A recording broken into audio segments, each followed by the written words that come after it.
অবজারভারের আদলে এবার তৃণমূলে জেলাভিত্তিক কোঅর্ডিনেটর নিয়োগ। পার্টির চোখ কান হিসেবে কাজ করবেন কোঅর্ডিনেটররা, এমনটাই তৃণমূল সূত্রে খবর। ৩৫টি সাংগঠনিক জেলায় শতাধিক কোঅর্ডিনেটরের নাম প্রকাশ। ব্যতিক্রম বীরভূম, এই জেলায় দায়িত্ব পালন করবে কোর কমিটি। মুখ্যমন্ত্রীর ভবানীপুর ও পুরমন্ত্রীর কলকাতা বন্দর কেন্দ্রের দায়িত্বে প্রিয়দর্শিনী হাকিম। শুভেন্দু অধিকারীর কেন্দ্র নন্দীগ্রামে কোঅর্ডিনেটর রাজীব বন্দ্যোপাধ্যায়। উত্তর হাবড়া ও অশোকনগর কেন্দ্রের দায়িত্বে জ্যোতিপ্রিয় মল্লিক। জোড়াসাঁকো চৌরঙ্গিতে কোঅর্ডিনেটর হিসেবে কুণাল ঘোষকে নিয়োগ করা হয়েছে।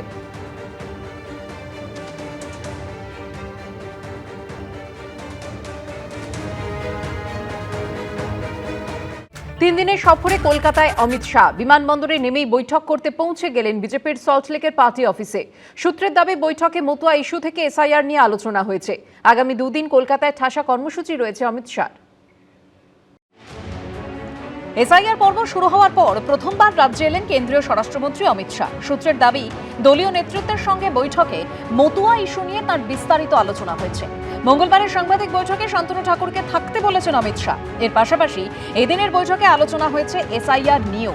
এসআইআর চলাকালীন রাজ্য নেতৃত্বকে সজাগ ও সতর্ক থাকতে বলেছেন অমিত শাহ। আর পশ্চিমবঙ্গে পা রাখার কয়েক ঘন্টা আগে পড়শি রাজ্য অসমে দাঁড়িয়ে ইঙ্গিতপূর্ণভাবে অনুপ্রবেশ নিয়ে বার্তা দিয়েছেন অমিত শাহ।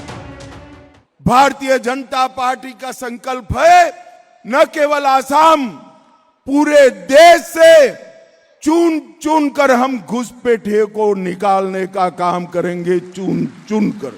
অনুপ্রবেশকারী ঠেকানোর দায়িত্ব কার? বর্ডার কার হাতে? স্বরাষ্ট্র মন্ত্রকের। এখানে যারা ঢুকবেন তারা নাগরিক হবেন কি হবে না, অর্থাৎ নাগরিকত্ব পাবেন কি পাবেন না, তার দায়িত্ব কার? স্বরাষ্ট্র মন্ত্রকের। স্বরাষ্ট্র মন্ত্রকের মাথায় কে বসে আছেন? অমিত শাহ। আমরা বলেছি নিঃশর্ত নাগরিকত্ব চাই, আপনারা নাগরিকত্ব দিতে ব্যর্থ হয়েছেন, সেটাও আপনার দপ্তরে। সুতরাং আপনার দপ্তরের ব্যর্থতা সবসময় রাজনীতি করে অন্যের উপর দিয়ে চাপানো এবং সেখানে ভোট বাক্সে তার ফল তোলা, এইটা এবার বন্ধ হওয়া উচিত বলে আমি মনে করি। সোমবার সন্ধ্যে 7:30 নাগাদ কলকাতা বিমানবন্দরে এসে পৌঁছন অমিত শাহ। সেখান থেকে আসেন সল্টলেক বিজেপি পার্টি অফিসে। অমিত শাহের গাড়িতে ছিলেন বিজেপি রাজ্য সভাপতি শ্রমিক ভট্টাচার্য ও শুভেন্দু অধিকারী। সল্টলেক বিজেপি পার্টি অফিসে রাজ্য এবং কেন্দ্রীয় নেতৃত্বের সঙ্গে বৈঠকে বসেন তিনি।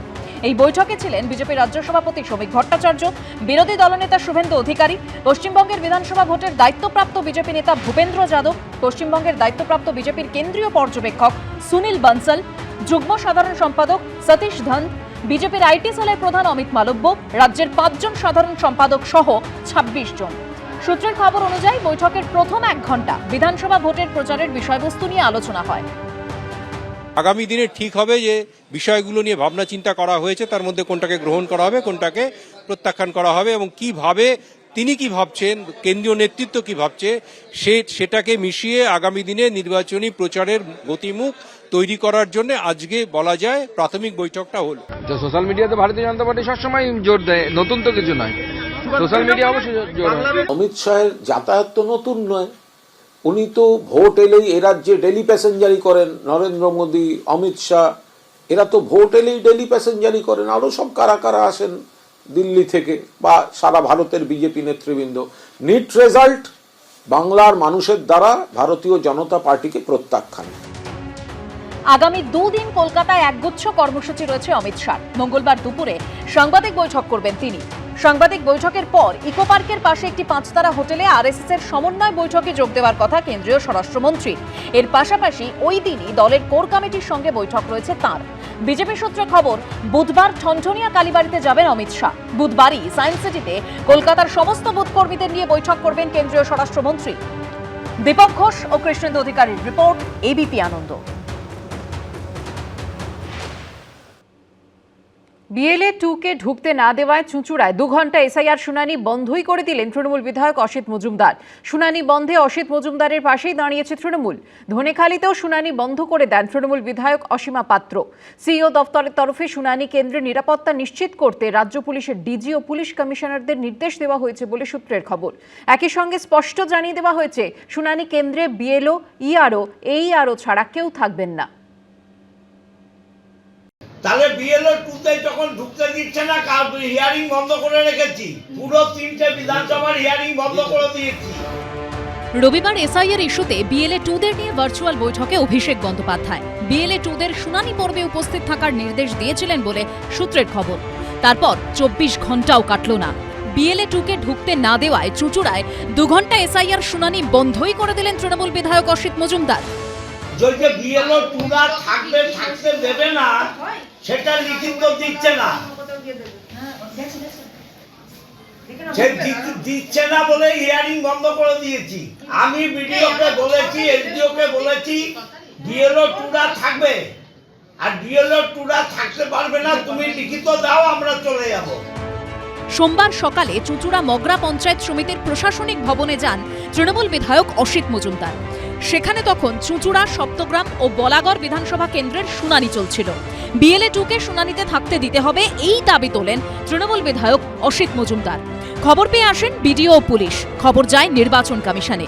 মুখ্য নির্বাচনী আধিকারিক জেলা নির্বাচনী আধিকারিককে নির্দেশ দেন দ্রুত শুনানি শুরু করতে। 2 ঘন্টা পর ফের শুনানি শুরু হলেও ফের তা বন্ধ করে দেওয়ার হুঁশিয়ারি দেন চুঁচুড়ার তৃণমূল বিধায়ক।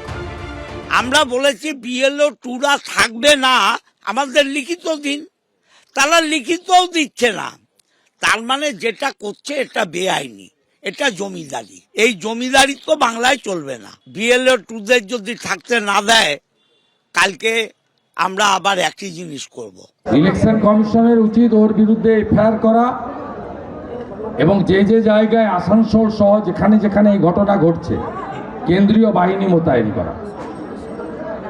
এদের একমাত্র লাঠা ঔষধ ছাড়া অন্য কোনো ঔষধে এরা কাজ করবে। শুনানি বন্ধে অসিত মজুমদারের পাশেই দাঁড়িয়েছে তৃণমূল। আপনি যদি আমাদের বসাতে দিতে না চান, আপনাকে নোটিশ করতে হবে অফিসিয়ালি। আপনি অর্ডার করুন অফিসিয়ালি। দরকারে সেই অর্ডারকে চ্যালেঞ্জ করতে আমরা কোর্টে যাব, কিন্তু আপনি অর্ডার করবেন না আর আমার বিএলও 2-কে অ্যালাউ করবেন না, দুটো হবে না। অসিত মজুমদার যে হিয়ারিং বন্ধ করে দিলেন, সেটা কি আপনারা মনে করছেন যে সেটা ঠিক হয়েছে? 100 বার গণতান্ত্রিক অধিকার রক্ষার জন্য অসিত মজুমদার গেছিল। অন্যদিকে হুগলিরই ধনেখালিতে বিএলএ 2-কে ঢুকতে না দেওয়ায় শুনানি বন্ধ করে দেন তৃণমূল বিধায়ক অসীমা পাত্র। যেখানে বিএলএ 2 অ্যালাউ করেছে সেখানে কাজ চলছে, যেখানে বিএলএ 2 অ্যালাউ করেনি সেখানে কাজ বন্ধ। সেখানে কাজ বন্ধ। তার কারণ হচ্ছে, আমাদের প্রথম প্রশ্ন, যখন বিএলও বাড়ি বাড়ি যায় তখন বিএলএ 2-কে অ্যালাউ করেছিল বাড়ি বাড়ি যাওয়ার জন্য, তাহলে কেন আজকে হিয়ারিংয়ে সে বিএলও 2 থাকবে না? এইভাবে যখন দিকে দিকে শুনানি বন্ধ করে দেওয়া হচ্ছে, তখন সিইও দপ্তরের তরফে শুনানি কেন্দ্রের নিরাপত্তা নিশ্চিত করতে রাজ্য পুলিশের ডিজি ও পুলিশ কমিশনারদের নির্দেশ দেওয়া হয়েছে বলে সূত্রের খবর।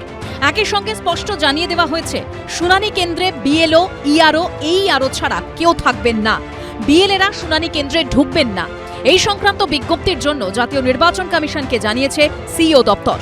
অর্ণব মুখোপাধ্যায়, সৌরভ বন্দ্যোপাধ্যায় ও সোমনাথ মিত্রর রিপোর্ট, এবিপি আনন্দ। এবিপি আনন্দ, এগিয়ে থাকে, এগিয়ে রাখে।